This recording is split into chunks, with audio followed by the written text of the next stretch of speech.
I want to thank Vanessa and Camelia for organizing this webinar between WRF and GCIR. Thank you guys so very much. What I hope to do with this webinar is to explore how data can be used to shape the conversations about immigrants in local communities and encourage policies that support immigrants. We want participants to learn what role funders can play in supporting immigrant families through research and policy advocacy, and come away with some tools and research guides based on the experience of the Napa Valley Community Foundation and the Winthrop Rockefeller Foundation. Before we begin any further, I'm going to ask Reagan if she would provide us with the technical information we need about the call, and I'll introduce our speakers and begin the webinar. Thank you. During the call, we encourage questions. However, in order to make the presentation more seamless, we'll be taking questions only by the question feature on the webinar and through Twitter. So you are in listen-only mode right now. If you would like to ask a question on Twitter, use the hashtag #DataRocks, no space between them. Also encourage you to live tweet what you're learning during this session. Again, #DataRocks. Also, we will respond to questions during the Q&A section. So if you don't immediately hear the answer to your question, you can expect to see materials and a recording of the webinar being emailed to you later this week. Thank you, Megan. So in 2012, the Napa Valley Community Foundation in California published a profile of immigrants in Napa County, and it discusses the demographic shifts in Napa and the social and economic implications for the region. In 2007 and 2013, the Winthrop Rockefeller Foundation released a profile of immigrants in Arkansas, and the study sheds light on the state's small but rapidly growing immigrant population. In both the Napa County example and in Arkansas, it has been used to strategically engage community leaders, policymakers, and others in a dialogue about how best to meet the needs of immigrant families, facilitate integration, and uplift their social, civic, and economic contributions. On the phone or on this, the speakers for our webinar will be myself, President, CEO of the Winthrop Rockefeller Foundation, Sharice West. We have Terrence Mulligan, who's the president of the Napa Valley Community Foundation, which is a nonprofit grant-making organization that distributes between $2 and $3 million annually to charitable projects in Napa County. Center for Effective Philanthropy named NVCF the top-rated community foundation in the U.S. on two-thirds of the key measures related to donor satisfaction and impact. In 2011, which I thought was important, NVCF was ranked as the 13th most active grant maker among the more than 750 community foundations across the country because of its innovative programs and community leadership. Dr. Capps is a demographer and senior policy analyst with the Migration Policy Institute's National Center on Immigrant Integration Policy. His expertise include immigration trends, the unauthorized population, immigrants in the U.S. labor force, and children of immigrants. Prior to joining MPI, the Migration Policy Institute, Randy was a researcher in the Immigration Studies program at the Urban Institute. And more in terms of what Randy has done, the Migration Policy Institute worked with the Winthrop Rockefeller Foundation and the Napa Valley Community Foundation on the two reports that I named earlier. So Randy is widely published on immigrant integration at the state and local levels in Arkansas, working with folks who want to know more about immigrant workers in Louisville, Kentucky, unauthorized labor force in California, Los Angeles, tax payments and tax-related policy on immigrants in Washington, D.C., immigrant labor force in Connecticut, and more on the immigrant labor force in Maryland. So with that, we begin the webinar officially. So for Rockefeller Foundation, we did a profile of immigrants in Arkansas in 2013. The report was done because in Arkansas there was a lot of misunderstanding, misconceptions, misperceptions about who immigrants were in Arkansas what their contributions were. And the conversation was based on perception and observation and not based in fact. So for the foundation, it became important to equip our state with the facts about immigrants in Arkansas. We did a study in 2007 that we mentioned earlier, and then we did an update study in 2013. And the main reason we did the update in 2013 was not only because we wanted to use 2010 census data, but we were actually asked by many in the community about doing the updated study. And because that study was so widely used and so widely cited here in the state of Arkansas. So that's why we did the study. What does the study say? Generally, the study says that in Arkansas, immigrants are vitally important to our future. The best in community here in Arkansas, they contribute to our social and economic fabric here in Arkansas. In a nutshell, immigrants are contributing to Arkansas's communities and our economy. So the report talks about how immigrants in Arkansas are a small but growing population in our state. Arkansas's share of immigrants is just about 5%, which is smaller than a national average of 13%. Has left the conference. We find that Arkansas, while it ranks fourth in the states on immigrant population growth, with the foreign-born immigrant population increasing by 82%. We're integrating well into Arkansas, with our length of settlement here in Arkansas being 10 years or more. Half of our Latino immigrants, or half of Latino immigrants and two-thirds of non-Latino immigrants own their own homes. We find that the native-born population here in Arkansas is aging, so that immigrants are important to keeping Arkansas vibrant and competitive. Our workforce of immigrants have doubled from 2 to 4% between 2000 and 2010. Latino men have the highest employment rate of any immigrant or native-born at 88%. Importantly, what we find, because much of the conversation here in Arkansas is in many places centers on economic contributions, we find here in Arkansas for every $1 the state spends on services to immigrant households, we receive a $7 return. We receive $7 in immigrant business revenue and tax contributions based on the 2010 census. In a nutshell, immigrants have a positive net economic benefit here in Arkansas, in addition to a positive net benefit in terms of the demographics. This updated study has been used both at the state legislature, it has been used in communities, and Terrence and I, when Terrence presents and Randy presents, we'll talk about how we've been using the study. But we did want to say, most importantly, that this study has been used in conversations throughout the state on immigrants. We were very deliberate in doing a campaign in which we educated communities throughout the state of Arkansas. We have touched all four corners of Arkansas and central Arkansas with the study. Through staff and through members of our advisory committee and through grantees.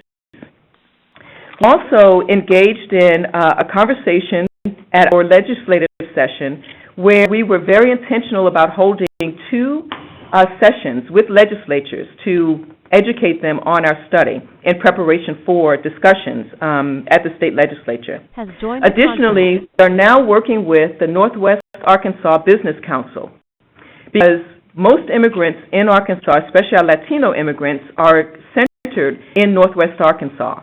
And so we are working with that business council, includes Walmart, Tyson's Foods, Procter & Gamble, Kraft, and some others, on how we use the study and its data and the cachet of those businesses to be thoughtful about immigrants and immigrant integration in Northwest Arkansas and building the future of Northwest Arkansas.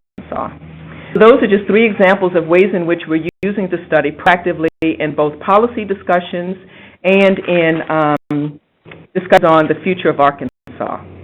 So with that, I will turn it over to Terrence, who will talk about the study with the Napa Valley Community Foundation and its use.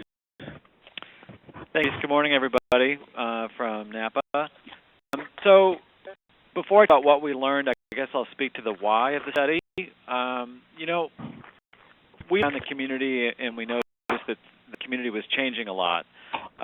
We knew that immigrants were an important part of our economy, but there was a kind of puzzling lack of public discourse about the demographic changes that had taken place in the last 15 or 20 years. And to be candid, we thought we might have an opportunity to frame that discussion locally before it was framed for us. In other words, before the fairly corrosive national discourse from places like Arizona and Alabama seeped into our wonderful hamlet here. We thought, let's try to get ahead of this and try to provide some facts for people that are based on real local data, so we can have a constructive and civil discussion about who we are and where we're all going together. Most people are probably familiar with Napa because of the wine industry. And what I didn't really appreciate until I moved here 8 or 9 years ago was that years ago there was an overwhelmingly blue-collar, overwhelmingly white town, where the major employers were things like Mare Island Naval Shipyard, where they built nuclear submarines into the mid-1990s, a Kaiser Steel facility in town, and a couple other places. It was sort of figuratively and literally a beer can town, meaning that there was very little difference between income distribution top to bottom, and it was sort of a place with a blue collar kind of working class vibe. And the changes that have taken place in our economy have been significant, and those have precipitated very significant changes in our demography. But nobody was talking about those changes, and we want an opportunity for ourselves to encourage that dialogue and to look forward and to think about pragmatic steps that we could all take that would improve the quality of life for all in our region. I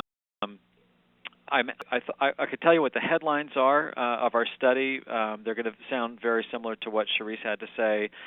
Number one, immigrants play a very significant role in our economy, in our community. The gross domestic product is $7 billion every year. $1 billion of that $7 is attributable to immigrants because they are overrepresented in key sectors of the labor force. Very importantly, as you can see on the graphic with the scales, what we spend in terms of government goods and services and what we collect in terms of local government tax receipts is proportional to immigrants' share out of the total population. This is a very significant finding because I think while there is a supermajority sentiment across the political divide in Napa that I think is progressive on this set of issues, there are folks at one end of the tail of that bell curve who insist in thinking that somehow immigrants are a net drain on the public purse. And in fact, our study from MPI demonstrated that is absolutely false. That if you look at what we spend on county government and public health and public welfare and corrections and the like, it's in the year that we looked at, something like 20% of that could be attributed to immigrant households, and they are 23% of the population. And likewise, with respect to tax receipts, if you look at state taxes, property taxes, and sales taxes, what we collect from immigrant households is proportional to their share of population. So this notion of balance, of proportionality, was really an important thing that we wanted to communicate. And I hear that I may be the only person besides Dr. Randy Capps who ever reads the entirety of our 73-page, beautifully written, full of appendices report. So we actually commissioned this sort of infographic that you're now looking at a portion of on the slides. And that's been a great way for us to try to engage the community in a conversation about what we learned. So I've explained the why. I've explained some of the findings, some of the big headlines. I want to address briefly before I turn it over to others, sort of what role regional funders can play in this kind of work. I mean, obviously we thought this was a good idea. From our standpoint, we think Pliant of the Community Foundation is really the future of Napa County, and that our partners are the donors and nonprofits that we work with every day to sort of address the opportunities, needs, issues that are shaping that future that we're going to hand to our kids and our grandkids. And this may be evident to everybody on the phone call but me, but until quite recently, I thought the only way to shape that future was with money. Okay, I thought that the way to do stuff was to be a great grantor, and I'm proud to say we're a very competent grant maker, especially given our really limited resources. But I've really come around to understand, with support from you on the phone right now, that we have other kinds of capital to spend, and that's our moral capital, it's our political capital, it's our relationship capital, and funding kind of study, and then taking the show on the road was a real important endeavor in that respect, to try to shape the community's thing and to get our talking points and our data into the mouths of civic leaders and elected officials all throughout the county. So when it came time to do the report, it took about a year, soup to nuts, to get done. Hired a PR firm to help us with a messaging strategy around the report. I would say was a really important and good decision for us, because it helped us kind of boil the ocean and get the salient points out there in a way that was that resonated with people. With a series of few meetings with community stakeholders, which is always a great gambit. People love to feel like they're seeing things first, so we probably saw 150 to 200 people who thought were influential, and we shared aspects of the key findings with them before we actually did a public launch of the report. That public launch happened last May. And then we took the show on the road, and my colleagues and I went and talked to pretty much anybody who could constitute a quorum of 2 or 3 or more people. I mean, I talked at Rotary clubs, I talked in people's living rooms, I presented to the County Board of Supervisors, to local government city councils, and we reached another 2,000 people or so with the messages from our study and with the findings from the study. Let's see, does anybody want me to talk about? Pause button and see if I'm on track here. Reagan? Oh, you're perfect. That was Okay. actually absolutely excellent. Okay. Yeah, and I just want to say that the Rockefeller Foundation, when it released the study in 2013, followed your lead.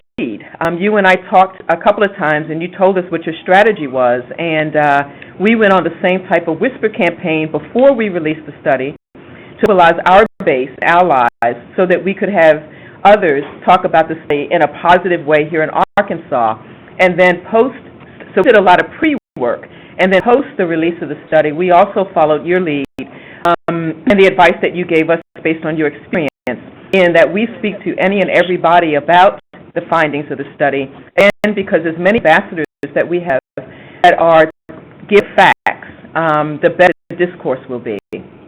Yeah, I'd say one of my our happiest moments around here was I was at a public event with our local Congressman Mike Thompson about a year ago, maybe 9 months ago, and when he stood up in front of 400 people and said that immigrants contribute up to $1 billion annually to Napa County's economy, I practically welled up, because here's evidence of our capacity to shape the public discourse with the data from our study, and that it fit into his mind and made it into his talking points. It's pretty cool.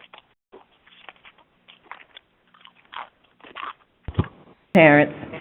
So now I'm going to turn it over to Randy, who will talk about how the reports, like the one in Napa and the one that MPI did for us here in Arkansas, which again I want to reiterate, MPI did both studies, how they were used to make the case for supporting immigrants. And so, Randy, if you would share select data from your research and underscore how this information can be used by philanthropy to make the policy case for immigrants. Thanks, Sharice, and I also want to thank Reagan and the other organizers of the call. I want to thank both Sharice and Terrence at Winthrop Rockefeller and Napa Valley Community Foundations for their support for both of these projects. I learned a lot from doing them as well. First, I just want to talk about 5 main themes that I think come out of both reports. All 5 of these themes are relevant at the level. I've joined the conference. They're relevant at the state and local level, but they're also relevant to the national debate we're having now around immigration reform. The first of these that comes out, and Sharice mentioned this in the case of Arkansas, is the aging of the U.S. population and the importance of immigration for future population growth. And one of the main points we point out in both reports is the U.S. Is that the child population, both at the national level and at state and local level, U.S. child population would be growing very slowly, perhaps even shrinking were it not for immigration. Virtually all the increase in the U.S. child population now is among those white child populations and shrinking over the past decade. With immigration, it would make the U.S. demographically look more like Europe, Russia, Japan, countries and areas with a shrinking workforce and aging, more dependent population. There are also political implications to this, which we saw in the recent U.S. election, which is the issue of the growing share of voters who are from immigrant backgrounds and who are voting their interests. And this is directly tied to what's happened with immigration reform. So I think, first thing that I would say as a demographer in terms of my training is that these are that are going to continue. They're continue in the same direction with increasing dependence on immigrants and their children, both economically and politically. Second is a large demand in the U.S. now for low-skilled labor that's often tied to economic competitiveness of U.S. industries or the state and local competitiveness of industries versus other parts of the country and other parts of the world. It's generally true that immigrants disproportionately fill low-skilled jobs and can be in key industries. So, for instance, in Napa, we have a lot of facts and figures about immigrants in the grape growing and wine production industries. In Arkansas, we talk a lot about immigrants in poultry processing and other manufacturing industries and in construction. And in most places, there are key industries where immigrants fill important niches, even at the low-skilled end. Now, why is the demand for low-skilled labor from immigrants so high? It could be because of low wages. It could be because of natives' unwillingness to do the work. So, of course, that leads to some controversies around low-skilled labor. How to regulate the flow of low-skilled labor into the country, how to decide how many low-skilled workers can come in and what their characteristics will be going forward, this is a huge part of the immigration reform debate right now. As long as it's been a largely unauthorized population, that's been difficult to control. But one of the major motivations right now for immigration reform is to try to provide greater control over that flow. At the same time, there's also demand for high-skilled labor, and we mentioned this Amy in all Dominguez-Arms has left the conference. Local level, is immigrants are too often stereotyped as being only low-skilled. In fact, you have high-skilled groups such as workers such as doctors, engineers, and scientists that are increasingly and disproportionately foreign-born, and see that in a lot of different parts of the country. Now, the need for high-skilled labor, particularly right now in science and technology, is controversial than the demand for low-skilled labor reform, skilled labor, and there's a consensus about this in the reform debate right now. Low-skilled immigration, though, because again, that's where the controversy tends to be, there are definitely fiscal costs to this, and I think it's important to acknowledge those fiscal costs. Both the reports do so, but put these costs in context. The implications in terms of income inequality, but at the same time, having a supply of immigrant labor makes goods and services cheaper for all of the rest of us. Wages mean relatively low tax contributions on the one hand, and dependence on services. But at the same time, as Terrence mentioned, when you add up the numbers on tax contributions, and we see this consistently, it's not as disproportionate as you would think. Immigrants come pretty close to paying their fair share of taxes. But there are some key cost issues, and in both reports, the cost is for public schooling for immigrants' kids. This is, of course, one of the biggest costs of local government everywhere. But in general, immigrants have large families, and as I mentioned in the first talking point, the aging of the U.S. population is offset by growth in the population of children of immigrants, and with children come costs of education, inevitably. The key cost at the federal level that's become controversial now in the context of immigration reform is actually health care coverage, and when and whether the federal government will or be able to afford to provide health care coverage for legalizing immigrants. But add that there are similar costs for low-skilled U.S.-born workers and their families. This has a lot to do with the fact that, and put on sort of a union hat here, that not all low-wage jobs really pay enough for people to buy, and that's just a fundamental fact of the U.S. economy. immigration is tied up with that. Has left the conference. Also, I think for those of you who follow the immigration debate, you see how salient these issues are with the if I will, the rise and fall of this huge report from the Heritage Foundation that detailed all of the potential costs of legalizing immigrants generations into the future.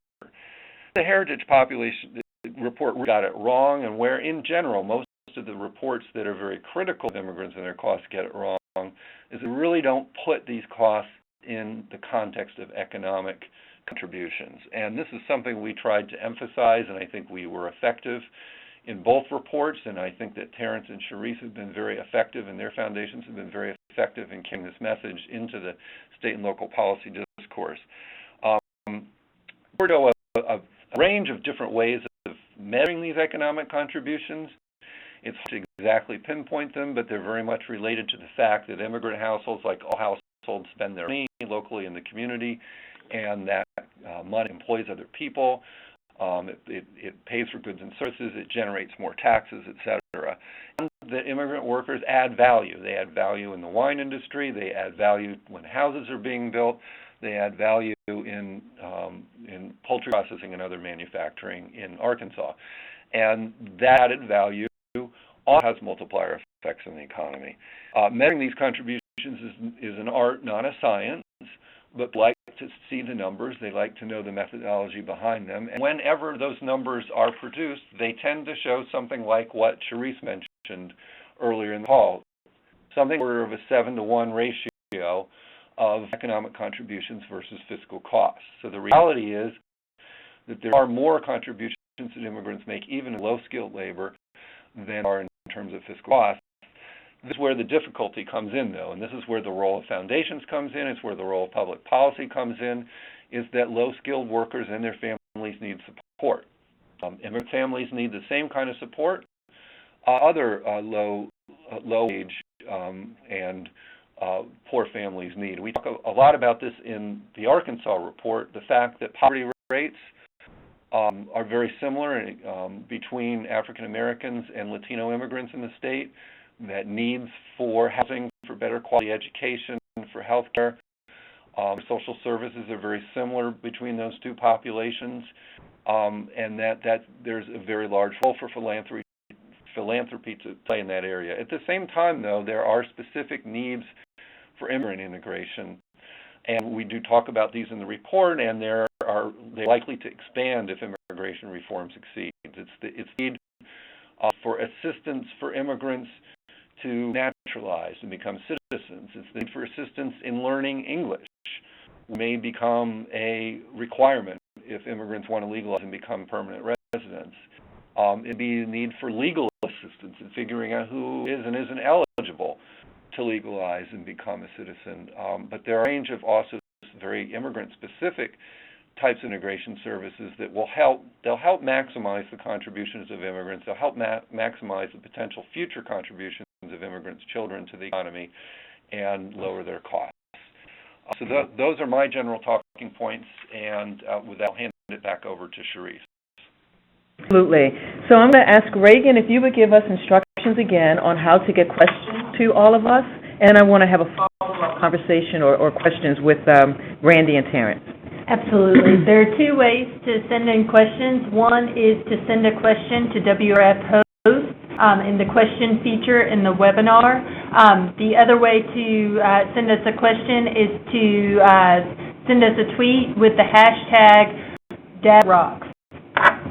So Randy and Terrence, and I will respond as well. It's hard to be the moderator and the responder. How can reports like the ones that we've done, and Randy, the ones that you've done with other states, how can those reports be used as comprehensive immigration reform is considered nationally, and as we prepare for a lengthy implementation process?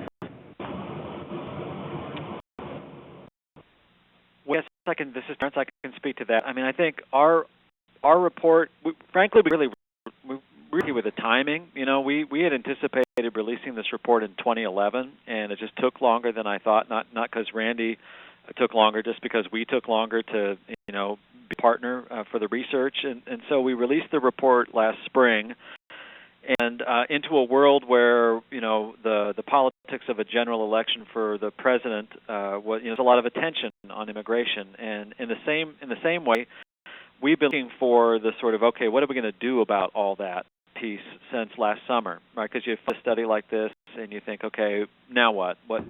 We've encouraged dialogue, that's great, but what's our piece of it going to be? Which of the opportunities or challenges should we try to address with our grant making and other activities? Has left the conference. We've been tacking in the direction of addressing naturalization, which is a big gap in Napa County. There's a lot of folks who are eligible to naturalize who don't elect to take that next step at a rate that's pretty significantly lower than the rest of the state, and that's one of the study's key findings. And then after the election last fall, we're sort of standing on the possible maybe cusp of comprehensive immigration reform. So for us, it's been a great tool to be quietly encouraging continued discussion and attention on immigration at precisely the moment when, at a national level, policymakers are undertaking this effort. So I think it's got our local electeds and civic leaders more tuned in than they may have been, and maybe I would like to think that they have a better informed point of view about what's at stake. Mm-hmm. Ray, thoughts on how studies like these can be used in conversation on comprehensive immigration reform? Yes, as I mentioned, I think a lot of the main points of the study are very highly relevant around some of the politics of what's being debated in Washington, but there's also the implementation issues, and I think there's a population that could potentially realize, and right now there's a population of deferred action, the dreamers that are eligible for executive option for work permits, not yet for green cards. That would come with the legislation, but so there's some need in the community that can be identified. I think it's important to know going forward what the educational characteristics of immigrants are, what some of the industries that they work in are. Agriculture could be very heavily affected by this legislation. There could be a different path to citizenship for agricultural workers in it. Also, there are going to be some provisions around high-skilled immigrant labor, so the degree to which the state or the community has, for instance, an IT industry or another industry that uses these H-1B temporary visas, or may have certain low-skilled sectors of the economy that will take advantage of new low-skilled temporary visas, because there's likely to be a bunch of those in the legislation as well. I think it becomes important for policymakers at the state and local level to know the characteristics of the immigrants that have settled there, know the characteristics of their local economy and what the demand might be, and be in a position to advocate for the kinds of services that are going to really maximize the productivity of these immigrants, both the ones that are there now and these future flows under the new programs, and to be in a position to lobby for the state and the federal government to help with the area. Has left the conference. So we actually, the questions are coming in. Thank you all so much. We have one question, Randy and Terrence, but Randy, it kind of gets to something you spoke to about the Heritage Foundation. And the Heritage Foundation has recently dismissed a senior researcher for damning Hispanics with lower IQs than other groups, with shades of racial politics at its worst. And one of our participants talks about how philanthropy could address immigrant issues and can play a significant role in helping dispel stated and unstated resistance to immigration policies and initiatives. Terrence, I'll start with you. Any comments or thoughts on precisely how philanthropy could use its cachet in these conversations around race and social justice in addition to immigrants? Boy, question, but yeah, I'd like to think that philanthropy writ large can be a voice for better angels in this country. You know, it strikes me that if we weren't having a discussion or a debate or a fight over immigration in America, we would find something else to fight about that is about us and who is in and who is out. And that's unfortunately part of our history. But certainly stepping up to say and with emphasis what is right and what's just, and what our values are, I think is an important role that any of us can play. And you don't need to commission a study to say it's wrong to speak the way this person who lost his job from Heritage spoke. It's offensive and it's contrary to fact, and as we did the roadshow of our study in our county, I really took pains to try to sit with people who might disagree strongly with the findings, which are overall favorable, and I found such people. I will not name them, but I found them. And I'm happy to say it wasn't hundreds of people, but it was a cluster of people who said things which are boggle the mind. But what we've done is to simply state the facts and to say that we're to figure this out in a way that benefits the whole community. But I do think that foundations can play a meaningful role in that regard. Fully agree, especially for those of us who name ourselves as social justice grant makers, that providing this kind of data, as you said, provide facts, and being thoughtful and intentional about engaging conversations. For us, it was our state. For you, it was your county. But then again, our state probably could fit into your county in terms of population. But our message is, here are the facts.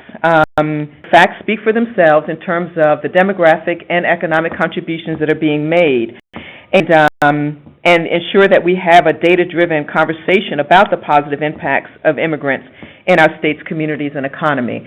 There's also a role for philanthropy to play around educating folks on racism and structural racism and its relation to public policy, and just ensuring that those how we have those conversations and spark those conversations in community gets us to a conversation or public discourse that benefits all of us. And there is a long history of foundations that are doing that kind of grant making. Most recently, Kellogg with its Racial Healing Initiative. The Ford Foundation has funded study circles and the like. So there are some tools and examples where philanthropy has been very proactive in the conversation on race and social justice. We have another question here. As a community foundation, what kind of response have you received from donors with many times have different opinions about this agenda? A great question. It's one that we wrestled with before we stuck our necks out, to be honest with you, because we're a young, scrappy, relatively small community foundation, and we really need donor support to do the work that we're doing. So the short answer is the response has been overwhelmingly positive.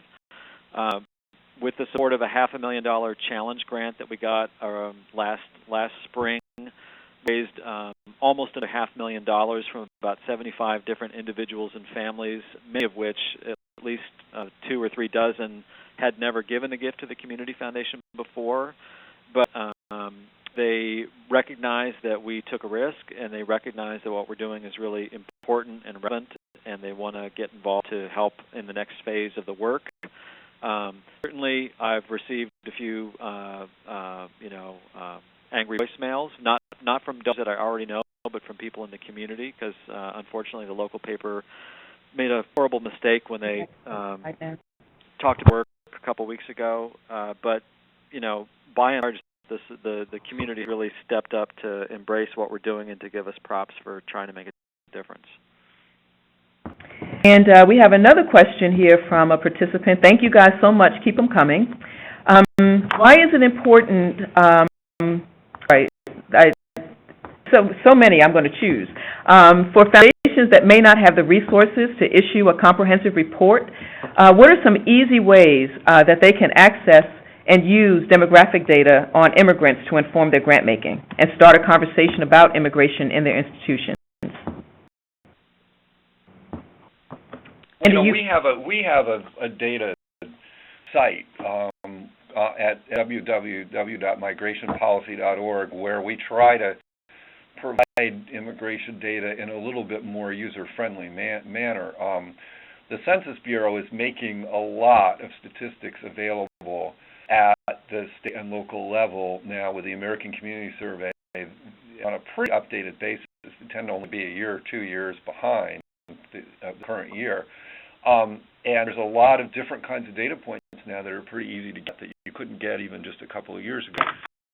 A little bit cumbersome to use. So for people who it's not easy to familiarize themselves with that, we do provide some kind of snapshots and overview of the data here. And I think Urban Institute actually has on their website a tool to look up data on children of immigrants, or at least they used to.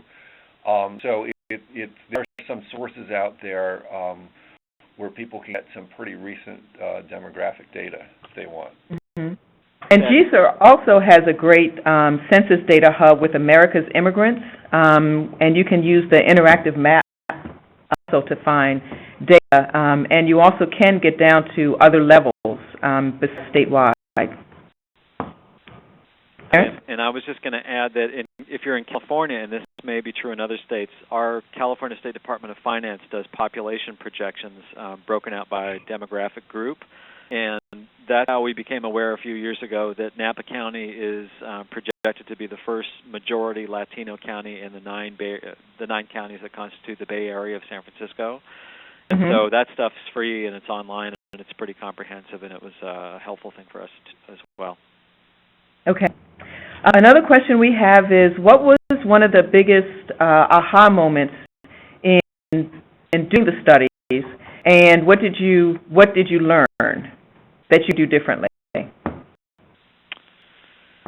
Goodness. Well, one thing that was an aha for me was the kind of pattern of upward mobility over time of immigrants in Napa County, because it's still the case that there's a huge income gap between native-born Anglos and immigrants of various kinds in the county, particularly Latino immigrants.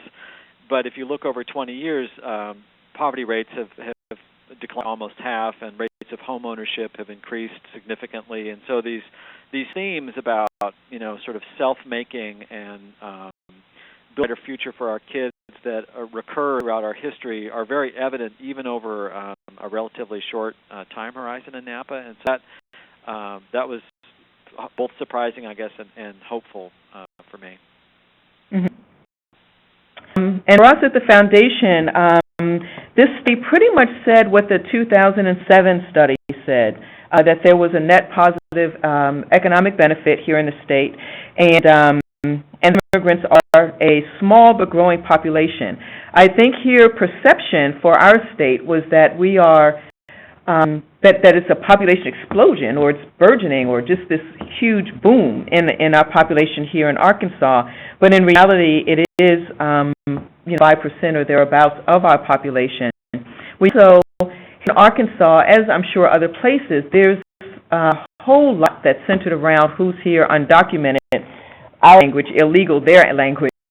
And we found in Arkansas that it's just 2%. The entire population that's undocumented. So if you take the pie and look at the percentage, it's 40% of the 5%, but 2% of the overall population.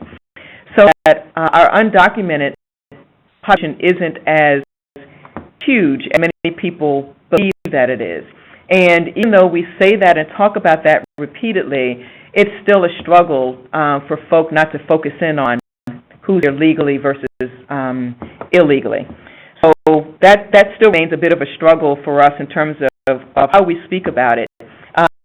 But again, for us, once we talk about the 1-to-7 ratio, we seem to be able to get a much better conversation than when we focus on who's here legally and illegally, or we say documented, undocumented. And in terms of what we would do differently, I'm not sure this time around if there's anything we would do differently, meaning for the 2013 study. One thing we did, our study is in 3 volumes. One is on the demographic trends here in Arkansas. The second volume is on economic trends. And then we did a third volume on the Marshallese population here in Arkansas. What many Arkansans didn't know was that we have the second largest Marshallese population in the United States, Hawaii being the first. And providing data on who the Marshallese is, what their goals and objectives are, their contributions to our economy is something we did differently from the first study. And so if we did this again, we were actually asked, would we do a specific study on the Asian population here in Arkansas, which again is quite small comparatively, but nonetheless a growing population. Any experiences that you had from the other studies that you've done that was an aha, or something you would suggest others looking to do this type of study would consider?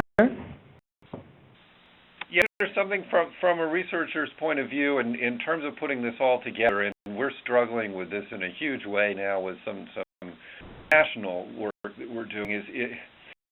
These tricky issues, and getting the tone right in this is really difficult, and there's always reasons to want to put a spin on it one way or the other, and I think we always strive to try to let the numbers come out and do the talking for themselves, but it's inevitable that there's going to be stories around these numbers, and so it's balancing how much you really give the community the full picture and the data, which, as alluded to earlier, can seem like a bottomless ocean, and get all the texture around it, versus stories come home and be real concrete and have, in this case, this time around in Arkansas, we had some good picture in there. We had some video content when we did the last report 5 years ago, something to try to humanize it, because there are a lot of things in here that people don't necessarily know or don't get, or it doesn't make common sense. So it is hard to kind of explain to people, well, about half of the population in Arkansas might be unauthorized. Immigrant population, but it's only 2% of the state's population, so it's not a huge issue the way it is in Texas and California, and sort of see that, but you only have to repeat that message over and over again before people finally get it. So that I think that was a lot of the learning for me as a researcher, is to see how in different communities things need to be communicated in different ways, and a lot of thought. And again, parents mentioned this, a lot of thought needs to go into communicating the report and making sure that the findings match what is local knowledge and what is locally or state ways of thinking about things, so that people will accept the information and digest it. And I would just add briefly, Sharice, if I may, that don't assume that your audience knows a whole lot about these sorts of things, because even the word immigrant is one which I now define before I drag anybody through my 10 pages of PowerPoint. Okay, right. Immigrant is a foreign-born person, because there's an unfortunate tendency to conflate the definition with one's nationality or ethnicity in our community, so that Mexicans or Latinos and immigrants are sort of all the same, whereas in fact we have more U.S.-born citizen people of Mexican origin than we do immigrants from Mexico in Napa County. But that's sort of and that's the Arkansas. Yeah. So that's definitely something I would pay more attention sooner last time, because it took a while for me to figure out that I had to begin at the very beginning.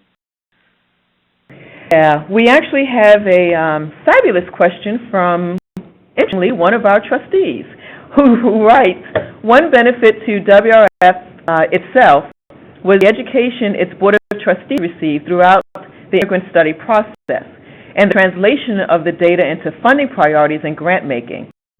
It studied immigration, learned and shared its results, then took the initiative as a result. So thank you, Andre, for that comment. We'll give you $20 after this is over with. But he's right that in talking with our Board of Trustees, the Board of Trustees, once we had the discussion, wanted to move forward with it, but we did, as staff, make sure that the board was educated throughout the process, and then, meaning throughout the process of the study, and then once the study was in draft, actually circulated it, commented on it, and then circulated again once it was in final form.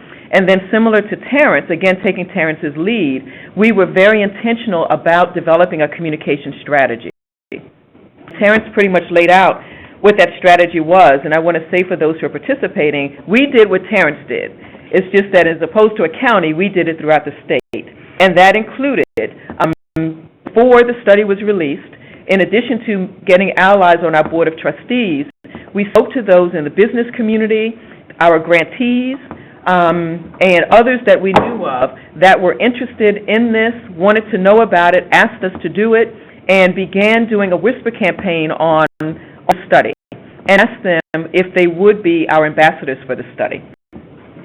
Once it was released, we asked those same set allies to be the speakers on the study, so that the staff took leadership, but we actually had in equal leadership discussions with the staff, other allies, and they ranged from the Tysons to the University of Arkansas, University of Arkansas Little Rock, to the Arkansas Chamber of Commerce. It was a wide range of folks. The Poultry Commission here in Arkansas, UAMS, our medical center. It was pretty big. I think by the time we were done, we probably before reached about 75 or so people, and then afterwards was very intentional about doubling that. Then we went on a campaign similar to what Terrence did throughout the county, we did in the state, and that is we've actually passed the pavement throughout the state and presented this study to a whole host of groups. Again, they range from small community groups to the Walmart corporate board of directors to the Hispanic Women's Organization to UALR. So we didn't discriminate on who it is that we wanted to speak to about the study. And we, similarly to what Terrence and those folks did, we did the infographic, told stories, and we're actually devoting our annual report to immigrants in Arkansas so that visually those who are immigrants in Arkansas can share their story through our annual report that will be circulated nationally or through the World Wide Web. So, Terrence, one of the things that might be useful is to, if you haven't already kind of document your own process, because it was an excellent process, and we appreciate your leadership in it. And Reagan just put up one of the quotes that one of our community leaders talked about in terms of sharing our study, and I won't read it to you, but we've been collecting some of these. In addition to, there have been a couple of negatives, so I don't want you to think this was a story, kumbaya type of release and reception. There were those who still argue, who still are challenged by it.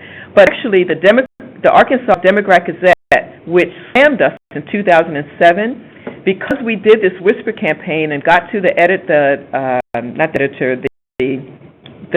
fair, actually surprisingly did this superb endorsement of our study. And they did it in relation to the future of Arkansas, because the national election, the presidential election, and the immigration reform debate is coming up, and just kind of switched gears on us, which we were surprised by. We were ready for them to drop a bomb on us, and they didn't.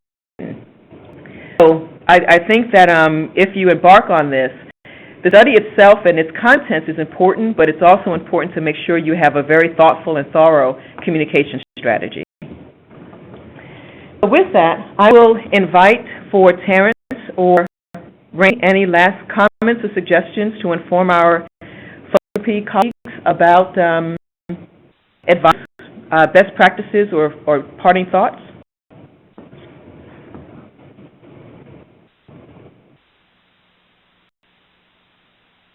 Terry, you want the last word, or should I could say a couple things. No, go ahead, Randy. I just think that it's my big aha moment that I didn't mention earlier is how rapidly things change in this business of studying immigration and in communicating issues around immigrants and immigrant integration. 5 years ago, we were talking about the great wave of migration from Mexico, the huge unauthorized flow. All the evidence suggests that that's over, has been over for about 5 years, and it may or may not go the way things used to be.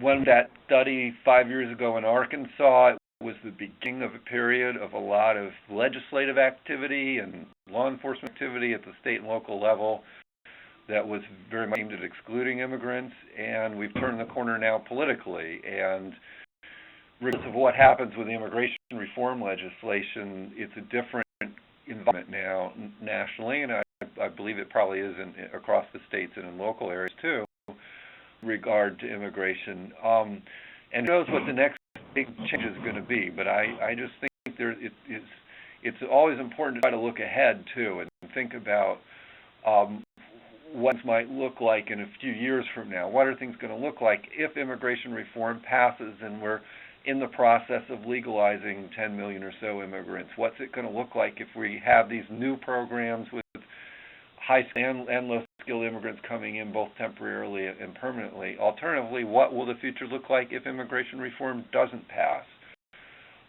I think whatever work's done now is going to have to take into account that sort of context. Randy. Terrence, you sure you have nothing else? I will wrap up. No, I think Randy said very well, and thanks for the opportunity to share a little bit about what we learned. Well, thank you so much, Terrence, and thank you for your leadership in Napa Valley. Thank you, Randy, as well. And I want to make sure that everyone who's on the call knows how to get the resources. Please go to the Winthrop Rockefeller Foundation's website to get the three volumes of a profile of immigrants in Arkansas. The GCIR to get the data from America's Immigrants, called America's Immigrants, where you can get national, statewide, and county level data on immigrants. Visit the Napa Valley Community Foundation website for its study and the Migration Policy Institute and for national and state data, in addition to some of the excellent studies. Thank you all so much for your time and your participation, and we wish you well. Bye-bye.